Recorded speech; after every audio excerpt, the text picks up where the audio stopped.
Hi hello नमस्ते दोस्तों, this is Raunak sir और मैं आप सबका स्वागत करता हूं आपके प्यारे प्लेटफॉर्म आलसी इंजीनियर पे। दोस्तों, इंजीनियरिंग मैथमेटिक्स 2 फर्स्ट ईयर यार अभी अभी पेपर खत्म हुआ है और पेपर खत्म होने के इमीडिएट बाद मैं आपके लिए लेके आया हूं इसके एमसीक्यू के सॉल्यूशंस। तो फटाफट आपके आंसर्स चेक कर लो। शुरुआत करता हूं और साथ ही साथ थियरी में कितना पार्ट नोट्स में से आया था ये भी मुझे आपको बताना है।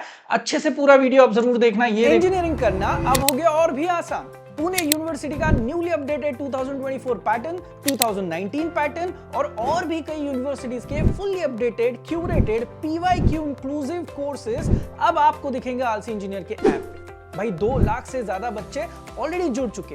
आप किस बात का वेट कर रहे हो? जल्दी से join us now, link in the description. Thank you. ये देखो भाई, सबसे पहला सवाल।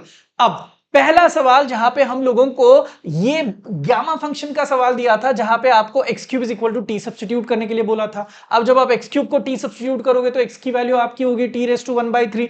सॉल्व होगा dx के लिए, dx को सिंप्लीफाई करोगे, टेबल की वैल्यू चेंज नहीं होगी बिकॉज 0 से लेकर इंफिनिटी के लिए ही गामा फंक्शन जाना जाता है। अब वैल्यूज पुट करने के बाद सारे एक्स अंकल को जब हम लोग t में सब्स्टिट्यूट कर लेते हैं तो दोस्तों आप चेक कर लेना, यहाँ पे e raise to minus t और यहाँ पे t raise to minus half आता है। अब t raise to minus half आपको तो पता है, जब इसको गामा फंक्शन में कन्वर्ट करोगे तो इसका बड़ा भाई लेना है, यानी कि +1 करना है। तो माइनस हाफ का +1 करोगे तो गामा में आएगा gamma half, and gamma half की वैल्यू होती है रूट पाई। तो रूट पाई और जो 1/3 यहां पे पहले से बचा हुआ था, so your answer comes out to be root pi by 3। तो root pi by 3 should have been your answer in this case. Number 1।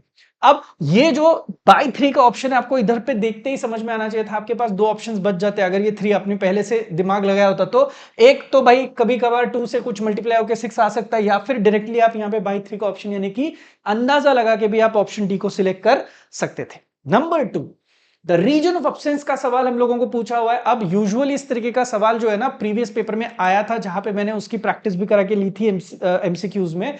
यहां पे ध्यान से देखना, इन्होंने खुद तोड़ा हुआ है। एक आपका 0 वाला लोकेशन है पर्पल कलर में, देखो एक आपका 2a वाला लोकेशन है। आपको रीजन ऑफ एब्सेंस में करना क्या होता है? रीजन ऑफ एब्सेंस में आपको 0 और 2a के बीच का कोई भी एक वैल्यू, 2a के बाद का एक वैल्यू और 0 के पहले का वैल्यू, यानी कि ये कट पॉइंट्स के आजू बाजू और बीच में आपको ऐसे 3 पॉइंट्स लेने हैं। ऐसे 3 x की वैल्यूज के लिए आपको ये y² का वैल्यू जो है वो सॉल्व करना है।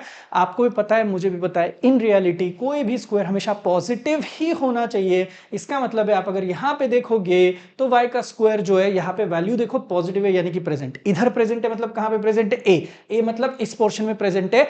एंड 3a और -a पुट करने के बाद हम लोगों ने चेक किया, दोनों जगह पे कोई भी स्क्वायर देखोगे तो माइनस आ रहा है। इसका मतलब है इधर और इधर रीजन ऑफ एब्सेंस है। अब रीजन ऑफ एब्सेंस इधर है, मतलब ये क्या है? ग्रेटर देन 2 है। यस। ये क्या है? लेस देन a है। तो आपने सिर्फ एक वैल्यू के साथ ही आपका अंदाजा आ सकता है कि यहां पे है भाई, इधर नहीं है, इधर नहीं है। सो ये आपका reason of absence option B आना चाहिए था। नेक्स्ट फेमस क्वेश्चन, हमेशा हम लोग देखोगे तो आपको ये सवाल जो है वो एग्जाम में आता है, जहां पे आपको सेंटर और रेडियस को फाइंड करना होता है। तो सेंटर रेडियस फाइंड करने के लिए आपको क्या करना पड़ता है? x² + y² + z²। ये क्या है? जनरल फॉर्म का सम है।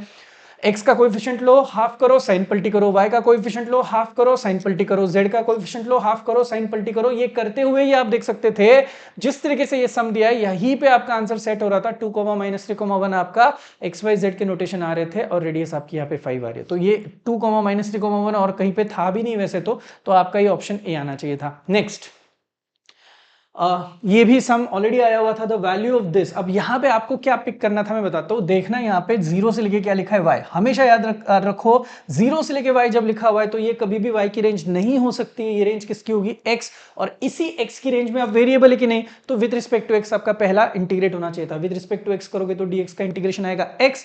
अपर लिमिट लोअर लिमिट डाला तो y dy, अपर लिमिट डाला तो इसका y²/2 आपको आंसर मिल गया। अपर लिमिट लोअर लिमिट में ये वैल्यू आएगी 1/2। दोस्तों पहले तो मैं आपको बता दूं, बी और डी आपका कभी जिंदगी में आंसर नहीं हो सकता है, बिकॉज यहाँ पे एक कोई भी वैल्यू नंबर में अगर रेंज है तो आपका फाइनल आंसर तो भाई नंबर्स में ही आना चाहता था। तो ए या सी में से आपको यहाँ पे सिलेक्ट करना था। सॉल्व करने के बाद ये आया 1/2। नेक्स्ट 2 क्वेश्चन में तो कोई और चीज करने की जरूरत भी नहीं थी, हमें डबल इंटीग्रेशन के बारे में बोला था।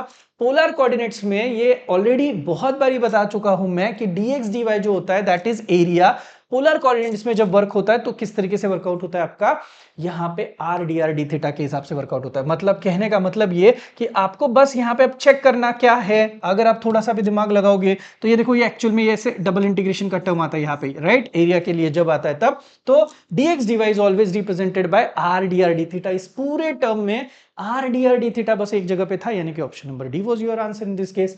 Next, number of loops in rose curve. अब तो पता ही है, फेमस क्वेश्चन है, 2 है तो डबल होगा, यानी कि 4 आपका यहाँ पे क्या आएगा आंसर। तो भाई 4 is nothing but option A. Check करना कि आपके भी आंसर इसी तरीके से थे, अगर आए हैं तो भाई 10 में से 10 मिल गए आपको। विद दिस, ये देखो जो पैटर्न बोला था मैंने स्ट्रैटेजी में, वही पैटर्न आया था। आई नो आजकल बहुत कम लोग स्ट्रैटेजी देख रहे हैं मेरी, पता नहीं क्यों, बट फिर भी जिस हिसाब से स्ट्रैटेजी बोली थी उसी हिसाब से पेपर तो आया था। और प्लीज चेक करना जिन लोगों ने नोट्स लिया उनका क्या फायदा हुआ है। ये देखो 3 क्वेश्चन स्कोरिंग, 3 क्वेश्चन थे, ये तीनों क्वेश्चन एग्जैक्ट सेम नोट्स में से ही आए थे, यानी कि यहां से पूरे 15 मार्क्स आप उठा सकते थे। नेक्स्ट, ये देखना कर्व ट्रेसिंग, कर्व ट्रेसिंग के 3 क्वेश्चंस देखोगे तो पहले तीनों के तीनों नोट्स में से आए थे, और ऑरिंग में यहां पे कर्व ट्रेसिंग ने धोखा दिया था। ये तीनों क्वेश्चन जो आए थे कर्व ट्रेसिंग के, जो ऑरिंग में आए थे, ये तीनों नए सम्स आए थे। इसमें भी बहुत बार ये होता है कि रेक्टिफिकेशन के सम्स मैंने बोला था मत करो करके, तो शायद यहां पे आपके 5 मार्क्स जा सकते थे। मतलब टेक्निकली स्पीकिंग इधर से हम लोग 15 उठा सकते, इधर से 10 आने में कोई दिक्कत थी ही नहीं, क्योंकि ये एग्जैक्ट सेम सम थे, सिमिलर वगैरह कुछ नहीं था यहाँ पे। अब 15 और 10 यहाँ पे 25 हो गए, एमसीक्यू के हम लोगों ने पकड़ लिए, पास तो हो गए भाई अभी अभी आप।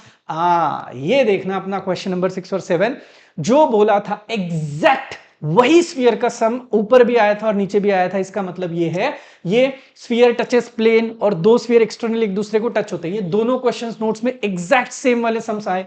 उसके बाद के सारे सम्स में आपको पता है जब कोन की बारी होती है तो उन लोगों ने हम लोगों को सेमी वर्टिकल एंगल दिया, बस यहाँ पे वैल्यूज अलग अलग है। तो सेम टू सेम पैटर्न सारे सम्स आप कर सकते थे, इस हिसाब से थे, सिर्फ वैल्यू में उन्होंने एंगल बदला था, कहीं रेडियस चेंज करी थी।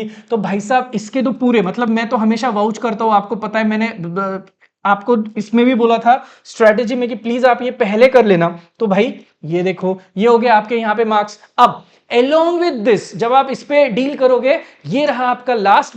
यूजुअल यूनिट 6 पे लोग अटैक नहीं करते, लेकिन यूनिट 6 जिन्होंने वर्कआउट किया हुआ है, मैंने बोला था सीक्वेंस फॉलो करो, डबल इंटीग्रल खेलो, एआई खेलो और सीजी खेलो और वॉल्यूम करो, ऐसे हमने बोला था। तो देखो भाई, notes exact same sum, notes exact same sum, centre of gravity का सिमिलर टाइप का सम आया था, थोड़ी वैल्यू इधर उधर हुई थी। आप देख सकते हो, अगर आप में से किसी ने जितना मैंने बोला उतना भी किया होता तो एटलीस्ट ये 2 तो उठा के अपन लिख सकते थे। इसकी गए तो आप खुद देख लेना, यहीं पे आपका टोटल 15 और 10 25, 15 और 10 25, 25 और 25 50 मार्क का थियोरेटिकल पार्ट और 10 मार्क का आपका एमसीक्यू का पार्ट, 60 मार्क्स तो यहीं पे कवर हो रहे थे। जिन्होंने एक्स्ट्रा पढ़ाई करी है, रेक्टिफिकेशन पढ़ा होगा, और 5 मिले होंगे, और जिन्होंने सीजी, जैसे कि मैंने वैसे तो करने बोला था लेकिन वहां पे ट्राई किया होगा, तो उनको और 5, यानी कि 70 आउट ऑफ 70 का पेपर आप कंसिडर कर सकते हो। पूरा नोट्स में से था, सिर्फ रिडक्शन मैंने मत करो बोला था, इसलिए आप 5 वहां के कट करो, बाकी पूरा का पूरा पेपर नोट्स में से था। तो इसीलिए नोट से पढ़ाई करना बहुत जरूरी होता है, सिर्फ लेके भी फायदा नहीं है,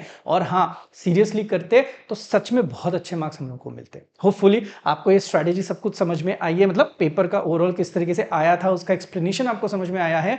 रहा सवाल डिटेल सोल्यूशन का, तो आपको पता है डिटेल वीडियो बाद में आते, अभी फिलहाल इमीडिएटली तो आएगा नहीं। चलिए मिलते हैं नेक्स्ट वीडियो के लिए, और आपके हाँ कुछ पेपर आगे के बचे होंगे तो उन पेपर्स के लिए आपको all the very best. Thank you, bye.